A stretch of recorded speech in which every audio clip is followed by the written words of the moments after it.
प्रिय सज्जनों, सतीय पुरुष कबीर कहते हैं, खोज कर उन वाणी की जो तेरी खानी मिटाए। साहिब कहते हैं, खोज कर उन वाणी की जो तेरी खानी मिटाए, देकर सैन शब्द की अविगत भेद बताए। हे प्रिय सज्जनों, खोज कर उन वाणी की, तुम सदगुरु की जो वाणी और सैन है उनकी खोज कर। वाणी क्या है गुरुदेव की? के वाणी ही नाम विवेक का है और सैन वाणी से आती है। जो साहिब का भजन और स्मरण और करते हैं वो अपनी जगह पे है, परंतु जो साहिब की वाणी है सैन उनमें छुपी हुई है, जो विवेक के द्वारे हमें प्राप्त होती है, अर्थात के द्वारे प्राप्त होती है, वर्णन के द्वारे प्राप्त होती है।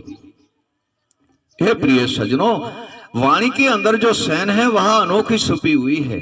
वह तो हमारे पूर्ण संत जिन, हमारे पूर्ण ज्ञानी संत महात्मा और हमारे संत जो है परोपकारी है, आप में आप ही परिपूर्ण है।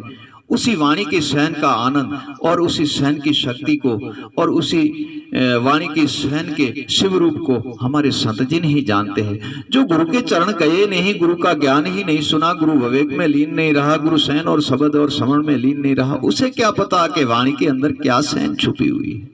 वह तो हमारे संत जिनों को पता है। हे प्रिय सज्जनों, साहिब कहते हैं कि सैन सैन सबको करे, सैन जाने न कोई, वाणी सैन को लात है, नैन दिशे न कोई। ए प्रिय सज्जनों, वाणी है वही सैन को लाती है, परंतु इसी दृष्टि से नजर नहीं आती, वो विवेक के द्वारे नजर आती है, वह विवेक के द्वारे नजर आती है। फिर साहब कहते हैं, विवेक द्वारा अपरम पार है, वाणी सैन समझाए। साहब कहते हैं, विवेक द्वारा अपरम पार है, वाणी सैन समझाए, जो बूझे इन सैन को वह अजर अमर फल पाए।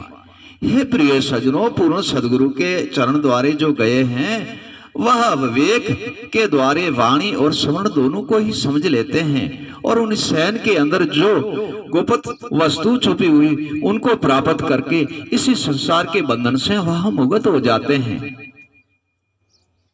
तथा गुरु बिन मिलना महाकंठन है। प्रिय सज्जनों, यह तो वस्तु सदगुरु देव की दया और कृपा से प्राप्त होती है। जब तक सदगुरु देव की दया और कृपा नहीं है तब तक यह वस्तु प्राप्त होने वाली है नहीं। ज्ञानी हम तो बन गए पर खुद को खोजा नाय। साहिब कहते हैं, ज्ञानी हम तो बन गए खुद को खोजा नाय,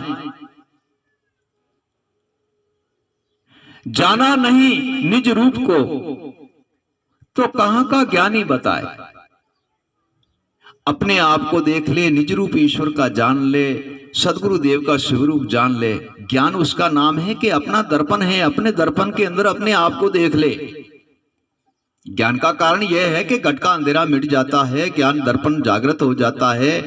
आत्मा का दर्शन कर ले, परमात्मा का दर्शन कर ले, परम तत्व का दर्शन कर गए, अविगत पुरुष का श्रवण करके उनका भी दर्शन कर ले। ज्ञान इनका नाम है। ज्ञान औरों के लिए नहीं है, ज्ञान अपने आप के लिए है। विवेक दूसरों के लिए है, अर्थात दूसरों के लिए है और वर्णन दूसरों के लिए है। प्रिय सज्जनों, ज्ञान तो खुद के लिए है, खुद को जानने के लिए, अपने आप को जानने के लिए ही ज्ञान है।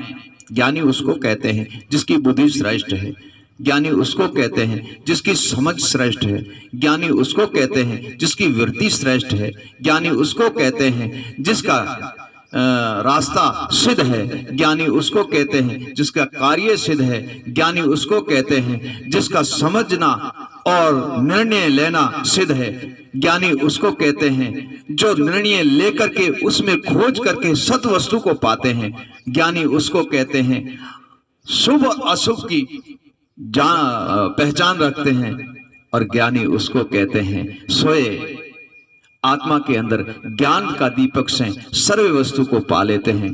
ज्ञानी उसको कहते हैं अपने आप को जान लेते हैं, ज्ञानी उसको कहते हैं शुभ अशुभ को पा लेते हैं और जान लेते हैं, और ज्ञानी उसको कहते हैं जो माता पिता गुरु ईश्वर की संतों की सेवा कर लेते हैं और ज्ञानी उसको कहते हैं जो कभी अज्ञानी में डूबता नहीं है। ज्ञानी उसको कहते हैं अज्ञानी रास्ते पे चलता नहीं है। ज्ञानी उसको कहते हैं अशुभ काम और वृत्ति रखता नहीं है। ज्ञानी उसको कहते हैं अशुभ जगह पे जाता नहीं है। ज्ञानी उसको कहते हैं अशुभ कर्म करता नहीं है। ज्ञानी उसको कहते हैं अज्ञानी का संग करता नहीं है। हे प्रिय सज्जनों, उसका नाम ज्ञान है। तुम्हारे लिए ही ये सारी वस्तु, ज्ञान जो है ज्ञान बना ही आपके लिए है। औरों को क्या देना है कि उपदेश करना है, वर्णन के द्वारे, विवेक के द्वारे, अर्थात के द्वारे। हे प्रिय सज्जनों, ज्ञान तो तुम्हारे लिए, अपने आप के लिए है, खुद को जानने के लिए है। तो मुझे क्या करना है? आपको अपना ही निर्णय लेने के लिए ही नाम ज्ञान बना है। तब तो कहते हैं, साहिब कबीर ने कहा, वो संत बड़ा है ज्ञानी जो आपको आप में दर्शाए। वो संत बड़ा है ज्ञानी जो अपने आप को आप में दर्शाए, अपनी आत्मा का दर्शन करके परम तत्व पद पाए। ज्ञानी तो उसका नाम है, अपने आप को खोज के अपने आत्मा में दर्शन करते हैं, अपने ही परमात्मा को अपने ही आत्मा में, अपने ही देह में ढूंढ लेते हैं। उसका नाम ज्ञान है। ज्ञान किसी और से, कोई कहते हैं मैंने उनसे तो ज्ञान बहुत किया, मैंने उनसे ज्ञान किया, इसका नाम ज्ञान नहीं है। ज्ञान खुद को जानने का नाम है, खुद को पहचानने का नाम है, खुद की दृढ़ता पे सिद्ध रहने का नाम है, खुद अपना निर्णय आप लेने का नाम ही ज्ञान है। जो सब निर्णय लेता है उसका नाम ही ज्ञानी है। ये प्रिय सज्जनों, जगत के लिए ज्ञान नहीं है। जगत के लिए बोध है, उपदेश है, अर्थात है, वर्णन है, विवेक है, हर चीज जगत को लिए है, परंतु ज्ञान तो सिर्फ अपने ही लिए है। ये प्रिय सज्जनों, ज्ञान तो सिर्फ अपने ही लिए है। जब साहब कहते हैं कि ज्ञान दर्पण तेरा है, तू इनमें ही देख। साहब कहते हैं ज्ञान दर्पण तेरा है, तू इनमें ही देख। ज्ञान दर्पण के द्वारे तो पुरुष मिलेगा एक। ज्ञान दर्पण के जब द्वारे तुम आत्मा को तत्वों के अंदर, सथुलों के अंदर और परम तत्व में, परमात्मा में, सब में खोज करोगे तो एक ही ईश्वर प्राप्त, एक ही मिलेगा, और वही अपने आपके घट में प्राप्त होगा, वही मिलेगा, और जगह पे नहीं मिलने वाला है।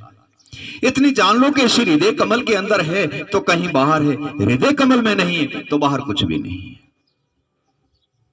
प्रिय सज्जनों, जब तक तुम्हारे हृदय कमल के अंदर है तो बाहर है, हृदय के अंदर नहीं है तो बाहर कुछ भी नहीं है। योग करना चाहते हो तो हृदय से उत्पन्न होता, प्रीत भक्ति करनी चाहते हो तो हृदय से उत्पन्न होता, सेवा करने चाहते हो तो हृदय से उत्पन्न होती है, सेवा करनी चाहते हो तो हृदय से उत्पन्न होती है, जगत के बोध करना चाहते हो तो हृदय से उत्पन्न होता है, ईश्वर की खोज करते हो तो हृदय से उत्पन्न होते हैं। क्योंकि इनके अंदर प्रेम छुपा, और प्रेम नाम ही वैराग का है, वो हृदय से उत्पन्न होता है, हृदय के अंदर नहीं है तो बाहर है नहीं।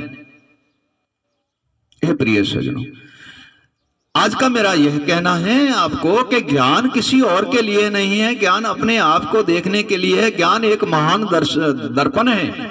जैसे हम दर्पण के शीशे के अंदर अपनी सूरत देखते हैं, कोई धागे, कील है, मोसे, धब्बे हैं, हमारे चेहरे पे हमें नजर आ जाते हैं दर्पण के अंदर। ठीक ज्ञान दर्पण के अंदर हमारे सारे शुभ और अशुभ वस्तु नजर आ जाती है। फिर हम निर्णय लेते हैं ज्ञान के द्वारा कि हमें किसी रास्ते पे चलना है। तो ज्ञान दर्पण हमारे अपने आप के लिए है, जगत के लिए नहीं है। या मैं कह दूं मैं उसी सत से इतना ज्ञान किया, मैं ज्ञान किया, उसी साधु से मैंने ज्ञान किया। अरे भाई, ज्ञान में समझो तो सही, उत्तर हो सकता है, प्रश्न हो सकता है, विवेक हो सकता है, अर्थात हो सकता है, और वर्णन हो सकता है, और वाणी सैन और सैन के शब्द का परिचय हो सकता है, परंतु ज्ञान नहीं। ज्ञान तो स्वयं तुम्हारे लिए है, तुम अपने आप को जान लो, उसका नाम ज्ञान है। प्रिय सज्जनों, तुम्हें ज्ञान एक समझ लो कि आपके हृदय के अंदर ज्ञान है, आपके हृदय का अंधेरा मिट गया, क्या जगत का मिट गया? नहीं नहीं, जगत का नहीं मिटेगा। ज्ञान तुम्हारे हृदय में प्रकट होगा, तुम्हारा अंधेरा मिटेगा। तब साहब कहता है ज्ञान दर्पण तेरा है, तुझ ही के माए। ज्ञान दर्पण तेरा है, तुझ ही के माए, कर खोजी सब देख ले, सोए मन चेताए। मन आत्मा सोई हुई, उनको ज्ञान दर्पण के द्वारे आप चेताओ और देखो कि कहां कहां सोया हुआ, शुभ क्या और अशुभ क्या, उसका निर्णय आप ले सकते हो। सदगुरु सैन दिया ज्ञान की, सदगुरु सैन दिया ज्ञान की और सिद्ध दर्पण दिखाया। सदगुरु सैन दिया ज्ञान की, सिद्ध दर्पण दिखाया। शुभ अशुभ को, शुभ अशुभ को करके निर्णय, तब अभय पद पाया। ये प्रिय सज्जनों, सदगुरु ज्ञान दर्पण देते हैं तो ज्ञान का दर्पण जो है वो अपने आप को देखने के लिए देते हैं, हमारे घट में प्रकाश के लिए देखने के लिए देते हैं। सदगुरु देव ज्ञान देते हैं तो वह समझ कर देते हैं कि अपने ही दर्शन आप कर लो इसी ज्ञान दर्पण के अंदर। अभी आपको क्या निर्णय लेना है, आपको क्या करना है, क्या भक्ति करनी है, क्या भजन करना है, क्या नाम जपना है, क्या सिमरन करना है, और तुम में अशुभ कर्म कितने हैं, शुभ कर्म कितने हैं, वह ज्ञान दर्पण आपको अपने आप के ही लिए, औरों के लिए ज्ञान नहीं है। ज्ञान दर्पण है आपके लिए, अपनी सूरत आप देख लो। ए प्रिय सज्जनों, फिर हम उस सदगुरु देव के विवेक के द्वारे जाएंगे, उनके सैन और शब्द के द्वारे जाएंगे, और उनके ज्ञान और विवेक सैन और शब्द के द्वारे भजन और सिमरन करके इसी बंधन से मुक्त होकर निर्बंधन का दर्शन करते हैं। प्रिय सज्जनों, सतनाम बंदगी साहिब, सतनाम बंदगी साहिब, सतनाम बंदगी साहिब।